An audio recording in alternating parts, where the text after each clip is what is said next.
روحانی سفر کی ابتدا کیسے ہوتی ہے، کب ہوتی ہے؟ روحانی سفر کی ابتدا کب اور کیسے ہوتی ہے؟ جب انسان کسی شیخ سے بیعت ہو جاتا ہے، ان کے ہاتھ میں توبہ طائب ہو جاتا ہے، تو یہ بیعت ہونا، یہ روحانی سفر کی ابتدا ہو گئی۔ بیعت ہونے والا سالک بن گیا، اب سلوک اس راستے کو کہتے ہیں، اس کو اسے طے کرنا ہے۔ اور اگر خاتون ہے تو سالکہ ہو گئی اور سلوک کو طے کرنا ہے۔ اس بیعت کا مقصد کیا ہے؟ گناہوں کو چھوڑ کر نیکی کی طرف آنا، اللہ کی رضا کی طرف آنا۔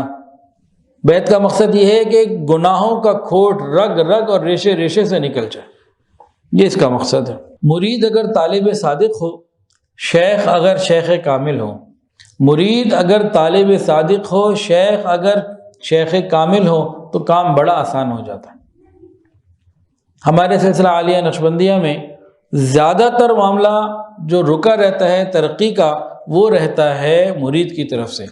وصول اللہ کا سفر، اللہ تعالیٰ کی طرف قربت کا، تعلق کا، معیت کا سفر، یہ سفر ہمارے سلسلے میں جو زیادہ رکاوٹ پیش آتی ہے وہ مرید کی اپنی طرف سے آتی ہے کہ وہ ہمت نہیں کرتا یا اس کا گمان پورا نہیں ہوتا۔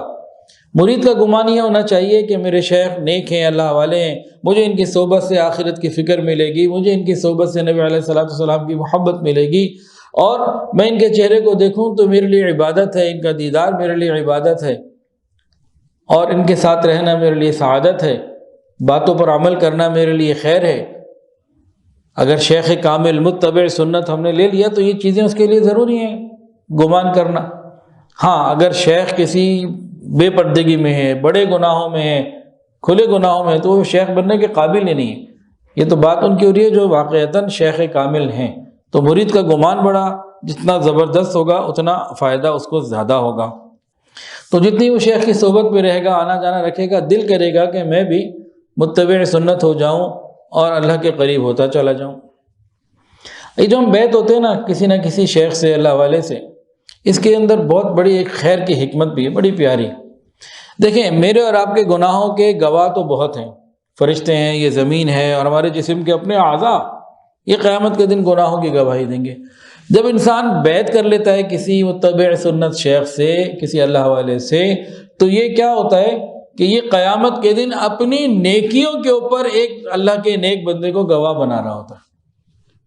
اللہ تعالیٰ اسے موقع عطا فرماتے ہیں کہ دیکھ میرے بندے، تیرے گناہوں کے گواہ تو بڑے، لیکن کوئی میرا پیارا بھی ایسا ہے جو تیرے گناہوں کی نہیں، تیری نیکیوں کی گواہی دینے والا قیامت کے دن ہوگا۔ یہ ہمارے لیے خیر کا ذریعہ ہے۔ تصوف سلوک میں ایک لفظ بہت بولا پڑھا اور سنا جاتا ہے، کہا جاتا ہے یہ فلاں بندہ ذاکر اور شاغل ہے۔ اذکار و اشغال، یہ کیا ہیں؟ کیا فرق ہے؟ اذکار کسے کہتے ہیں، اشغال کسے کہتے ہیں؟ ذاکر اور شاغل، یہ بندہ جی یہ بڑا ذاکر اور شاغل ہے، کیا مطلب؟ اذکار ان وظائف کو کہتے ہیں جو زبان سے ادا کیے جاتے ہیں، قرآن مجید کی تلاوت ہے، استغفار ہے، درود شریف ہے، سبحان اللہ، لا الہ الا اللہ، یہ چیزیں ہیں، یہ سب کیا ہیں؟ اذکار۔ اشغال کیا ہیں؟ وہ اعمال جو قلب سے کیے جاتے ہیں، مراقبہ، اور پھر قلب کے کچھ فکری اعمال ہوتے ہیں وہ۔ تو جب کہتے ہیں ذاکر اور شاغل ہے تو یہ بتایا جاتا ہے یہ ذکر لسانی کرنے والا بھی ہے، ذکر قلبی کرنے والا بھی ہے۔ تو اصغار اور اشغال، معمولات کے اندر استقامت اور پابندی بہت ضروری ہے، اور یہ اللہ تعالیٰ کو پسند ہے۔ اکثر سالکین معمولات میں نغہ کرتے ہیں، استقامت نہیں ہوتی، ڈنڈی مار دیتے ہیں، پھر کہتے ہیں فائدہ نہیں ہو رہا۔ فائدہ کیسے ہو کہ بھئی ہم نے عمل پورا نہیں کیا۔ اور حدیث کے اندر آتا ہے اللہ رب العزت کو وہ اعمال پسندیدہ ہیں جو مسلسل ہوں اگرچہ تھوڑے ہوں۔ اللہ تعالیٰ کو بہت محبوب ہے۔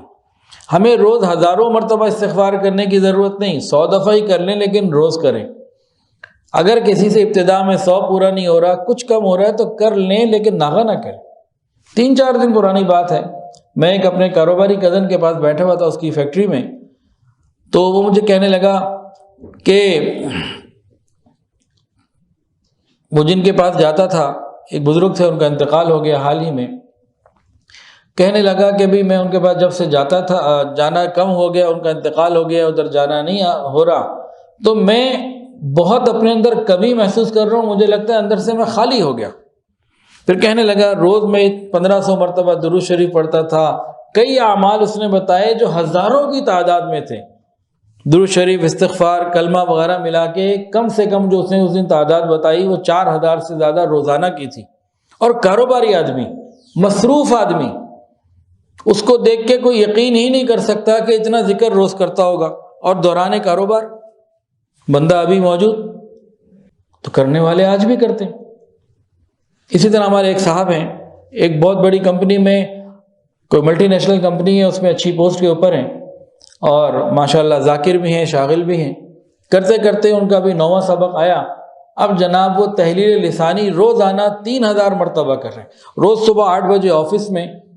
اور ملٹی نیشنل کمپنیاں جب کام لیتی ہیں تو بندے کو نچوڑ لیتی ہیں، کہیں کا نہیں چھوڑتی، انہیں پتہ ہوتا ہے کہ اس کا وقت کیسے استعمال کرنا ہے۔ وہ جناب وہاں پہ کام بھی کر رہا ہے، ابھی پروموشن ہونے والی ہے اس کی، اور جناب گھر کے کام بھی، باقی معاملات بھی، اور ذکر اذکار بھی کر رہا ہے۔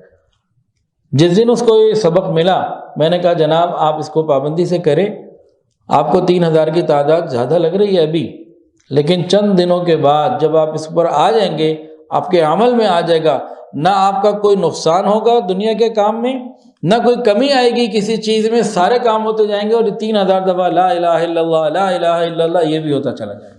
اب چند 1-2 دن پہلے میرے پاس آئے تو وہ کہنے لگے کہ الحمدللہ اب 3000 مرتبہ لا الہ الا اللہ بھی سارے کام کاج کے ساتھ ہو رہا ہے۔ تو ایسے لوگ ہیں الحمدللہ کر رہے ہیں، اگر ہم بھی ہمت فکر کریں گے ہمارے لیے بھی آسان ہو جائے گا انشاءاللہ۔ تاہم بہت زیادہ نہ بھی صحیح، تھوڑی بھی اگر پابندی ہے تو یہ اللہ تعالیٰ کو بڑی پسند ہے۔ کتنی پسند؟ سنیے حدیث رسول اللہ صلی اللہ علیہ وآلہ وسلم، اللہ کے نبی محبوب نے ارشاد فرمایا جب کوئی بندہ بیمار ہو جاتا ہے تو بیماری میں عمل تھوڑے ہو جاتے ہیں، زیادہ نہیں کر پاتا، اللہ تعالیٰ فرشتوں کو کہتے ہیں میرے بندو یہ بندہ بیمار ہو گیا، بیمار بھی سے میں نے کیا، اپنی صحت کے زمانے میں جتنے اعمال کرتا تھا بغیر کیے لکھتے چلے جاؤ۔ ہم اگر پابندی سے، ذمہ داری سے، استقامت سے روز ذکر اذکار کریں گے، معمولات کو پورا کریں گے، جن دنوں بیمار ہوں گے خود بخود بغیر کیے لکھتے چلے جائیں گے، اللہ تعالیٰ لکھواتے چلے جائیں گے، اس پہ قیامت کے دن اجر ملے گا۔